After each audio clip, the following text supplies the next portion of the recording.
Hello students, welcome to third lecture of our integration class. Okay, so previously we have seen the basics of integration. So today's motive of class is to learn the formulas of inverse trigonometric function का integration, also the methods of integration. Okay, तो हम लोग start करते हैं पहले formulas of inverse trigonometric functions के integration को देख लेते हैं। ओके, तो पहले फॉर्मूलाज करेंगे।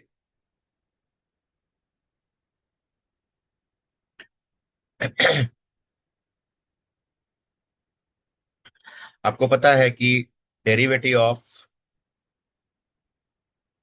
tan इनवर्स एक्स आप लिखते हो 1/1 + x²। तो ठीक उसी तरीके से इंटीग्रेशन ऑफ 1/1 + x² dx, इसका आंसर आ जाएगा tan inverse x + c। Derivative of cot inverse x -1/1 + x²। इसका मतलब है कि इंटीग्रेशन ऑफ 1/1 + x² dx, इसका जो सेकेंड आंसर आएगा -cot इनवर्स x + c आएगा। ठीक है ना।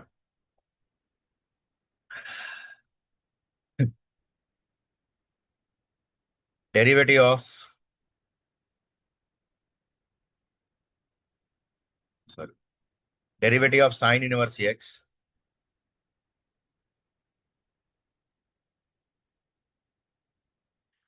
1/√(1 - x²) आता है, यानी 1/√(1 - x² dx आएगा। तो आपका आंसर साइन इनवर्स आएगा। और इसी के एनालॉगस में कॉस इनवर्स x का भी आता है, तो आप इसको मैं डायरेक्टली लिख दे रहा हूं, -cos inverse x +। Derivative of sec inverse x जो होता है 1/mod x √x² - 1, यानी 1/x x² - 1 dx, इसका integration sec inverse x + c, या फिर -cosec inverse x + c। Okay, तो इस तरह के फॉर्मूलास जो थे, हमने चार फॉर्मूलास देखना था। एक्चुअली चार नहीं है, वो टोटल 6 है, 6। ये कॉस इनवर्स x और कॉसेक इनवर्स x के लिए भी हम लोग को समझना होगा, क्योंकि यहाँ derivative of cosec inverse x is -1/mod x √(x²-1। Okay, तो अगर हमें कहा जाए कि चलो, जैसे tan x का इंटीग्रेशन है ना, cot x का इंटीग्रेशन, इस तरह से अगर हमें बोला जाए इंटीग्रेशन निकालने के लिए, तो हमारे पास कोई डायरेक्ट टेक्निक नहीं है ना। तो उसके लिए हमें ना सबसे पहले मेथड ऑफ इंटीग्रेशन समझना होगा, method of substitution, sorry, method of substitution. तो चलिए मेथड ऑफ सब्स्टिट्यूशन देखते हैं।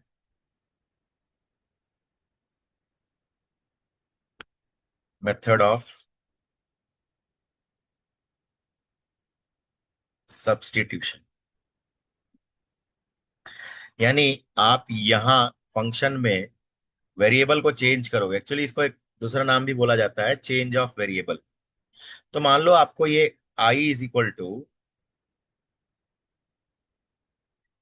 f(x) dx, ये इंटीग्रेशन आपको इवेलुएट करना है, राइट। तो आपको अगर ये इंटीग्रेशन इवेलुएट करना होगा, तो आप क्या करोगे, यहाँ पे पुट x = g(t), एक फंक्शन रखेंगे g(t) के लिए। तो अब मैं इसको दोनों साइड t के रेस्पेक्ट में डिफरेंशिएट कर दूंगा। दोनों साइड t के रेस्पेक्ट में, वेरिएबल t के रेस्पेक्ट में डिफरेंशिएट करूंगा, तो क्या बन जाएगा, ये dx अपॉन dt, और क्योंकि ये फंक्शन तो t का ही है, g ऑफ t तो t का ही फंक्शन है, g ऑफ t तो t का ही फंक्शन है ना। तो ये t का जो फंक्शन है, इसको हम लोग t के ही फंक्शन में रखेंगे। तो यानी इसको t के फंक्शन में डिफरेंशिएट करेंगे तो अब क्या आ जाएगा, g डैश t आ जाएगा। ठीक है।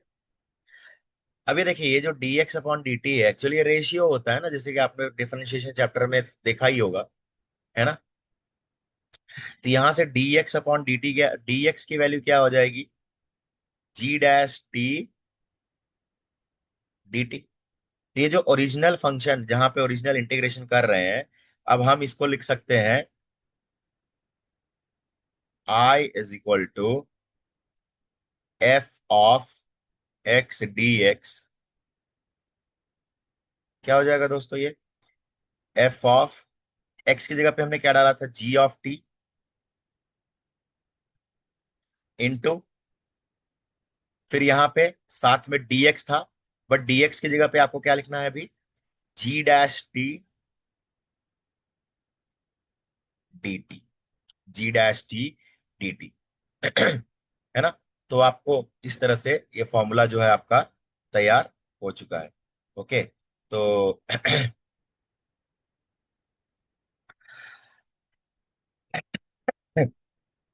तो हम लोग बॉक्स में डाल देते हैं, ये हमारा फॉर्मूला है ना।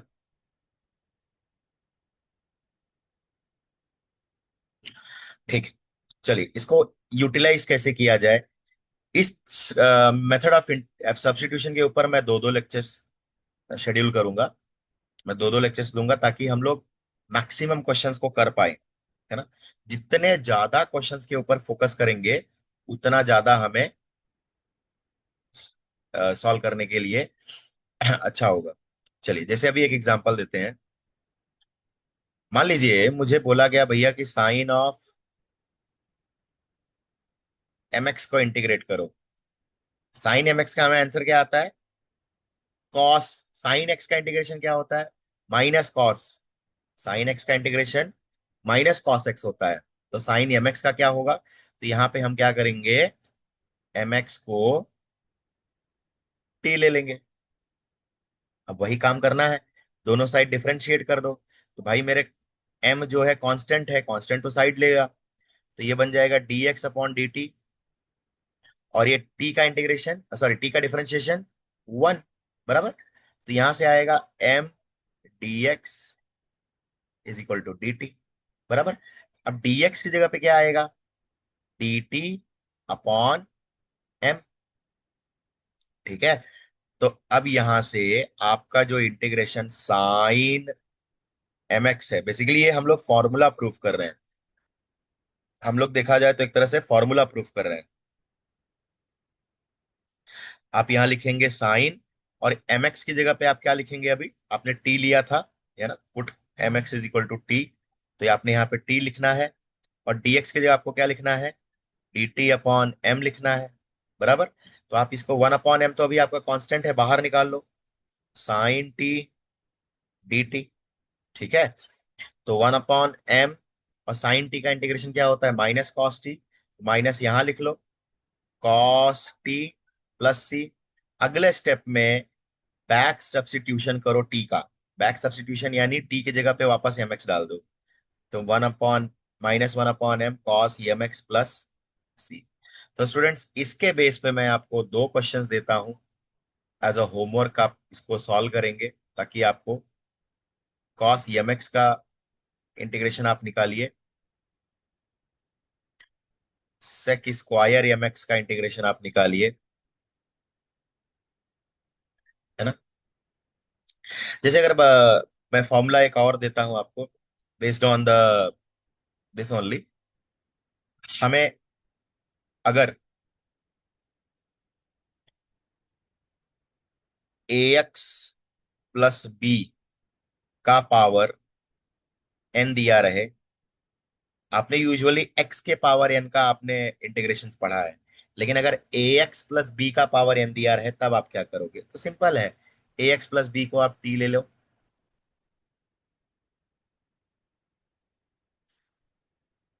ए एक्स प्लस बी को आप टी ले लो।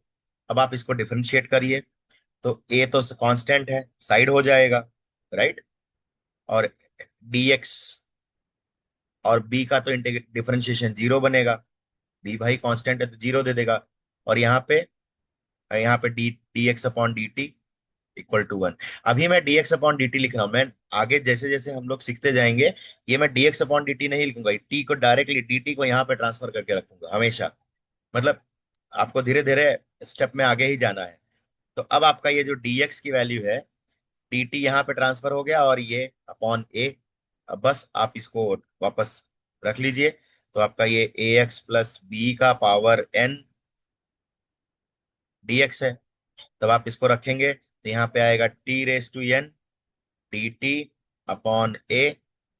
B smart, one upon A बाहर निकाल लो, T raise to N D T. अब तो हम अपने नोन फॉर्म में आ गए। देखो, मैंने बताया था ना कि इंटीग्रेशन जो चैप्टर है आपको वही लाके छोड़ना है इसको, जिसके बारे में आप जानते हो, जिसके बारे में आप जानते हो। अगर आप इसको जानते हो अच्छे से, तो ये चैप्टर आपको हो आपके साथ हमेशा बना रहेगा।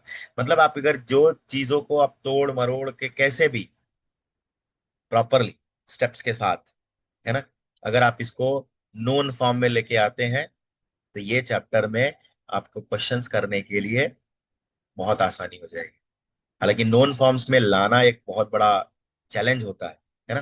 तो मैं हर एक मेथड, जैसे हर एक मेथड में मैं बेसिक से लेकर के एडवांस लेवल तक के क्वेश्चंस करवा लूंगा, ताकि आपको हर एक टॉपिक के ऊपर महारत हासिल हो जाए।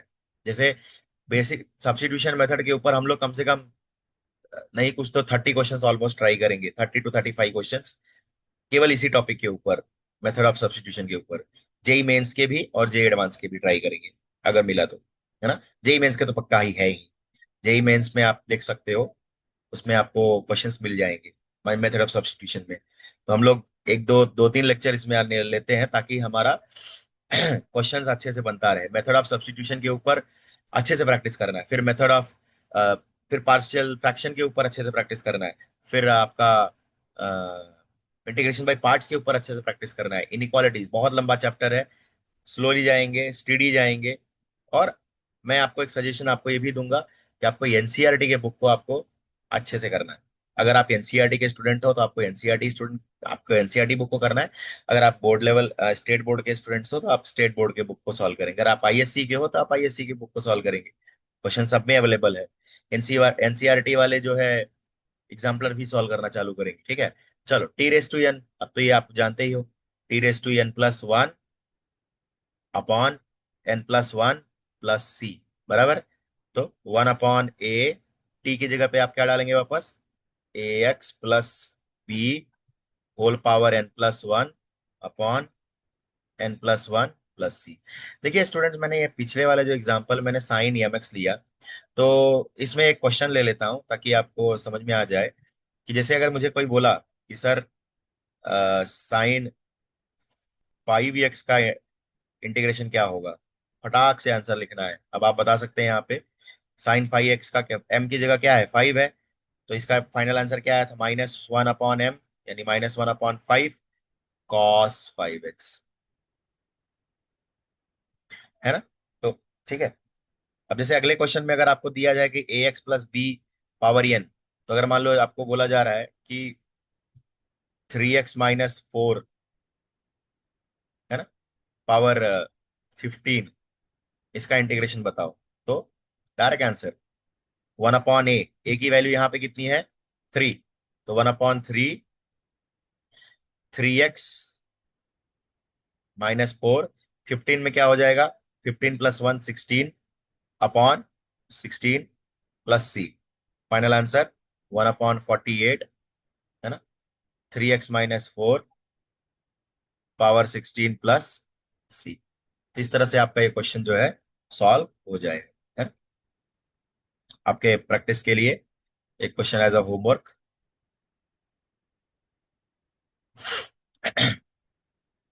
-5x + 7 power -20 dx। अब आप ये क्वेश्चन आपको सॉल्व करना होगा। ओके। अच्छा, जैसे अगर क्वेश्चन ऐसा दिया है कि अ, मान लीजिए मुझे दिया है यहाँ पे sine of x² + 5 into 2x dx। अब स्टूडेंट इसको मुझे अगर इंटीग्रेट करना है ना, अगर मुझे इसे इंटीग्रेट करना है तो आप क्या करेंगे? इसको इंटीग्रेट करने के लिए आपको पहचानने में आना चाहिए कौन किसका डेरिवेटिव है। इस तरह के क्वेश्चन में आपको ये पहचानना होगा कि कौन किसका डेरिवेटिव है। यहाँ ध्यान से देखिए कि x² + 5 का डेरिवेटिव बगल में बैठा हुआ है, यानी आपको टेंशन लेने की जरूरत यहाँ पे नहीं है। बस आपको डेरिवेटिव पहचानने आना चाहिए, है ना। तो मैं क्या करूंगा, सिंपली x²। आज के क्लास में हम इस टॉपिक के ऊपर बेसिक क्वेश्चंस देखेंगे। अगले क्लास में थोड़ा सा और उठा के क्वेश्चंस को ले जाएंगे और मेंस लेवल तक ले जाएंगे। मेंस लेवल तक क्वेश्चन सॉल्व करेंगे, फिर उसके अगले क्लास में और मेंस के ही करेंगे, है ना। फिर इसके बाद में और थोड़े एडवांस लेवल पे जाएंगे, फिर टॉपिक क्लोज करेंगे। यानी कुल मिला के हमारा 30-40 क्वेश्चन ऑलमोस्ट मेरा टारगेट है कि आपको इस टॉपिक के ऊपर मैं करवा दूं। तो आप x² + 5 को t ले लो, तो x² का क्या आएगा? डिफरेंशिएशन अब डायरेक्ट करना है। 2x यहाँ पे आप लिखते हैं dx/dt, तो मैं केवल dx लिख रहा हूँ, dt को यहाँ लाऊंगा क्योंकि इस t का जो डिफरेंशिएशन है, इस t का डिफरेंशिएशन 1 है, तो टेंशन लेने की जरूरत नहीं। देखो अब आपका ये जो 2x dx का पार्ट है ना, ये वाला आपका रिमूव हो गया, है ना। तब आप डायरेक्टली अब आप लिख सकते हो कि भाई मेरे साइन ऑफ x² + 5, डायरेक्ट लिखता हूँ अभी, साइन ऑफ x² + 5 की जगह पे आप क्या लिखोगे? t। और भाई 2x dx की जगह पे आप क्या लिखोगे? dt। अब तो ये आपके नॉन फॉर्म में आ गया, है ना। तो -cos t + c, तो उसके बाद अब आपका काम हो गया, बैक सब्स्टिट्यूशन कर देना है।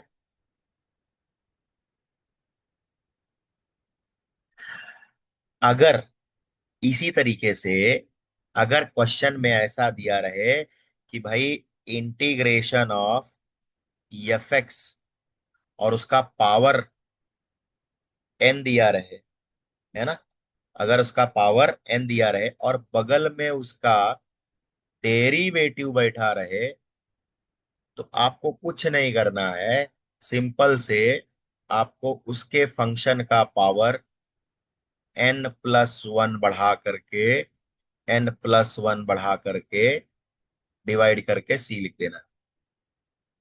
एग्जाम्पल देख लें। जैसे अगर मैं कहूं कि sine power 10x into cos x, तो कौन किसका डेरिवेटिव? साइन का डेरिवेटिव कॉस। यानी आपको यहाँ पे t किसको रखने की जरूरत है? साइन को रखने की जरूरत है। चलिए सॉल्व करके देख लेते हैं। वैसे डायरेक्टली इसका आंसर साइन पावर 11/11 आ जाएगा, फिर भी साइन एक्स को t ले लो, है ना। तो आप इसको डिफरेंशिएट करेंगे तो cos x dx = dt आ जाएगा, बराबर। तब आपका काम हो गया, ये cos x dx dt बन गया। तो आप इसको डायरेक्टली लिख सकते हो भैया कि साइन की जगह पे t लिखा है तो आपका ये t⁻10 dt। आपके नॉन फॉर्म में t⁻11/11 + c, यानी sin 11x/11 + c, है ना। अब मान लीजिए कि अगर आपके फंक्शन में आपको दिखे कि ऊपर डेरिवेटिव है और नीचे एफ है, तो इसमें मैंने बताया था ना कि आपको डिवीजन रूल में कुछ कुछ सीखने मिलेगा अलग अलग से। जैसे डेरिवेटिव में डिवीजन रूल है, लेकिन इसमें नहीं है, तो इसमें कुछ डिवीजन के तौर पे आपको ऐसे ऐसे क्वेश्चंस, ऐसे ऐसे फॉर्म्स दिखेंगे। तो मान लीजिए f'(x/f(x) है ना? क्या किया जाएगा? मान लीजिए इसी को मुझे इंटीग्रेट करना है, इसका फॉर्मूला निकालते हैं, बाद में लिख देंगे आंसर। तो एफ को मैं क्या लिखूंगा? टी लिख लूंगा, पुट f(x = t। तो ये इसको डेरिवेट करेंगे तो क्या आ जाएगा? f'(x dx = dt आ जाएगा, है ना। तो आप देखिए, आप ऊपर का आपका f'(x dx आपको दिख रहा होगा न्यूमरेटर में, यानी आपका जो आंसर, ये आपका इंटीग्रेशन बन गया वो dt/t बन गया। और आपको 1/t का इंटीग्रेशन आना चाहिए। क्या आता है? लॉग मॉड टी प्लस सी। Log mod T plus C. तो log of mod of T की जगह पे आप क्या लिखेंगे? F x plus C. तो इसको देखते हुए, जैसे अगर मुझे बोला जाए कि सर tan x का इंटीग्रेशन क्या होगा, तो आपको डायरेक्टली तो tan x आएगा नहीं, तो आपको क्या लिख सकते हो? आप इसे sine x upon cos x लिख सकते हो। और आपको पता है कॉस का डेरिवेटिव माइनस साइन होता है। एक काम करो, यहां माइनस लगा दो और यहां माइनस लगा दो। बराबर। मैंने दो माइनस इंसर्ट कर लिए यहाँ पे। करेक्ट, ठीक है। यहाँ माइनस। अब कॉस का डेरिवेटिव माइनस साइन है ना, कॉस का डेरिवेटिव माइनस साइन, तो यानी आपका ये फॉर्म आ गया, एफ डैश अपॉन एफ। तो आप अगर कॉस एक्स को टी रखोगे तो आपको ये सब पूरा करना पड़ेगा। तो ओवरऑल इसका लास्ट आंसर क्या आएगा? Minus log of mod of cos X plus C. या फिर इसको आप एक और लिख सकते हो, इस माइनस को आप उठा करके ले जा सकते हो इधर। क्यों भाई, ऐसा क्यों कर सकते हैं? क्योंकि आपने लॉग में एक फॉर्मूला पढ़ा है। लॉग का एक फॉर्मूला मैं यहां लिखता हूं कि log of M log A is log of A raise to M. तो यहाँ पे एम की वैल्यू कितनी है? -1 है ये। माइनस मतलब -1 है ना, इसको आप -1 समझ सकते हो। तो ये क्या बन जाएगा? Log of mod of cos X का पावर -1 प्लस सी। तो 1/cos x, यानी log of mod of sec X plus C. बेटा ये सब फॉर्मूला है इसमें, ठीक है। ये सब फॉर्मूला हम लोग कर रहे हैं। तो ये फॉर्मूला हमने प्रूव कर दिया। Log of mod of sec x,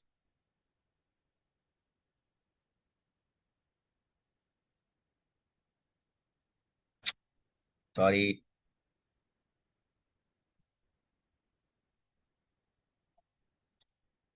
गलतियां हो जाती है, इंसान है। और यहाँ पे भी आप लिख सकते हो minus log of mod of cos X plus. ठीक है। आगे और फॉर्मूला करेंगे, ठीक है। अगले लेक्चर में हम इसको और कंटिन्यू करेंगे। तब तक आप बेसिक क्वेश्चंस आप सॉल्व करने की कोशिश करिए। ओके स्टूडेंट्स, आई होप आपको ये लेक्चर समझ में आया होगा। आप फॉर्मूलाज के थ्रू आप जाइए, ठीक है, और आप इसको समझने की कोशिश करिए। ये फॉर्मूलाज आपको याद होना चाहिए। ये सारे फॉर्मूलाज आपको याद होने चाहिए ताकि आपको क्वेश्चंस करने में स्मूथनेस मिले। ओके, चलो, थैंक यू।